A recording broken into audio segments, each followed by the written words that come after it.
God was reconciling the world to himself in Christ and entrusting to us the message of reconciliation.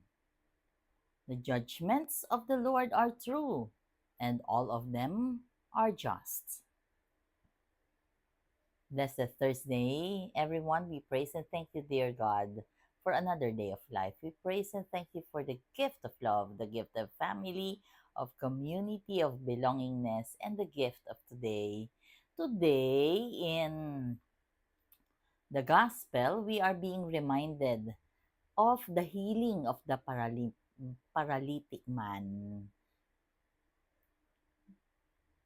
Jesus healed him, but the scribes labeled it as a blasphemy.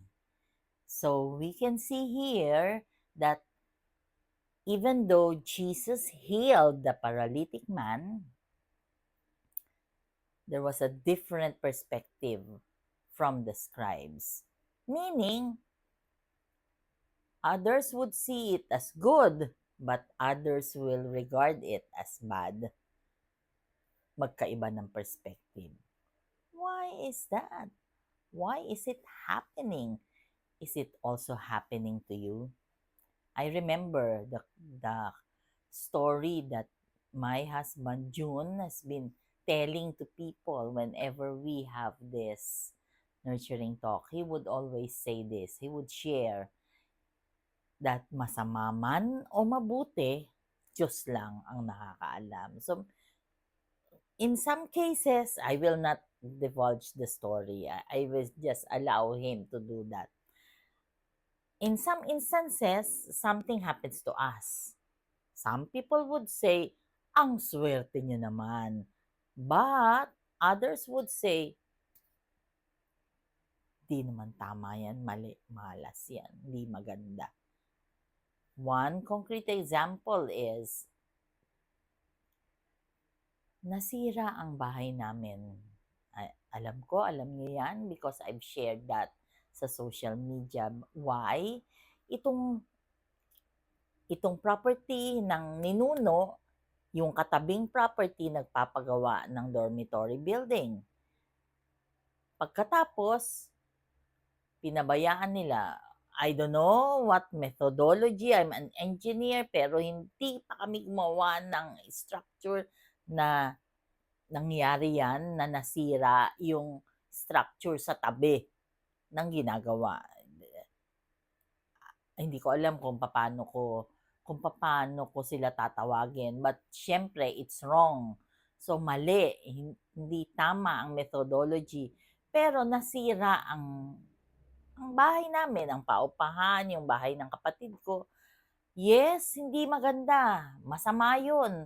Pero hindi ko rin alam, baka meron ding magandang idudulot yun. Baka malay mo.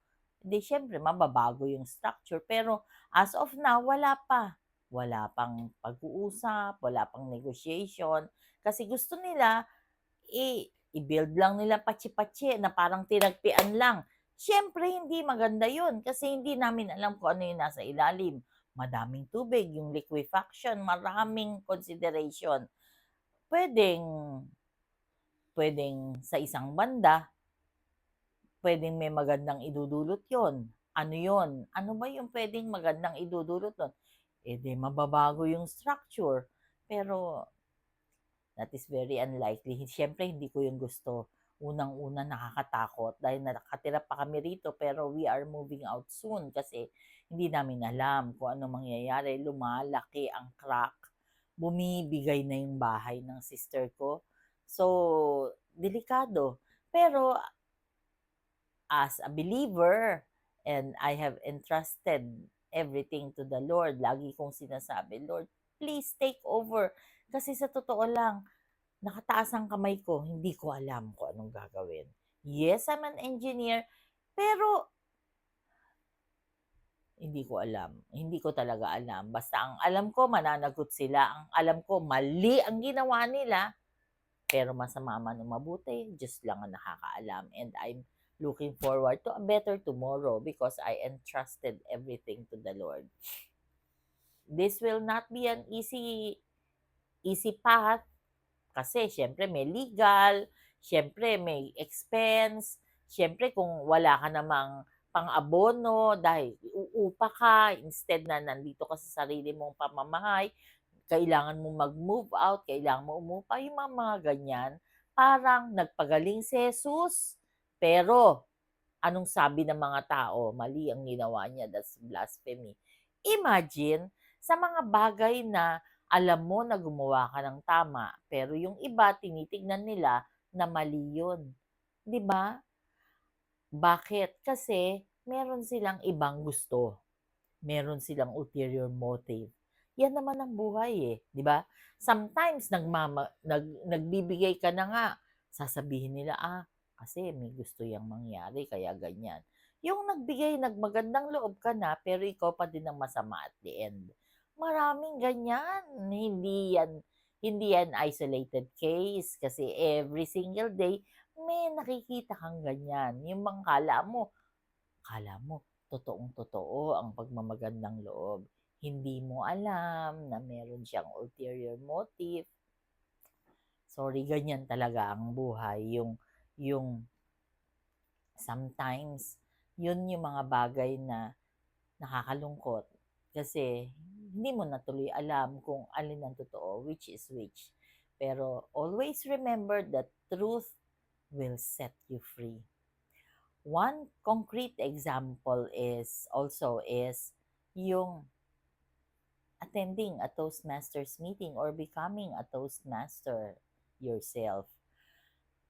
In Toastmasters, we normally talk in English. From the start to the end of the meeting, we speak in English, and that is practice. But in reality, we also are nervous. Why? We are not English speaking per se because we are Filipinos. And it's not easy for us to be doing that in the entire meeting. But that we are doing it for the sake of being better communicators and better speakers. If we repeatedly do what we do, then it will be easy for us to be doing it. One way of eliminating the negative in public speaking is to think in English so that we do not convert from Tagalog to English. It will be easier for us to be speaking in English when we think in English. Malu, that's not easy. That's difficult. And practice, and practicing it will make us better. I am not good at that, but I want to be better every time I attend a Toastmasters meeting. And I am a Toastmaster. So thank you, dear God, for all of this. Let us pray. Dear God, we are sorry for our sins, either of commission or omission. We pray for healing of those who are sick, those who are requesting for prayers, and those who are praying with us right here, right now. Lord Jesus, please be with us always and in all ways and allow your presence in our lives to manifest.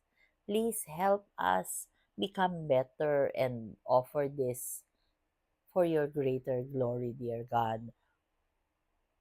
Stay with us, for without you we are nothing. All this we pray in your mighty name through the intercession of our blessed Mama Mary. Amen. Blessed day, everyone. God bless us all.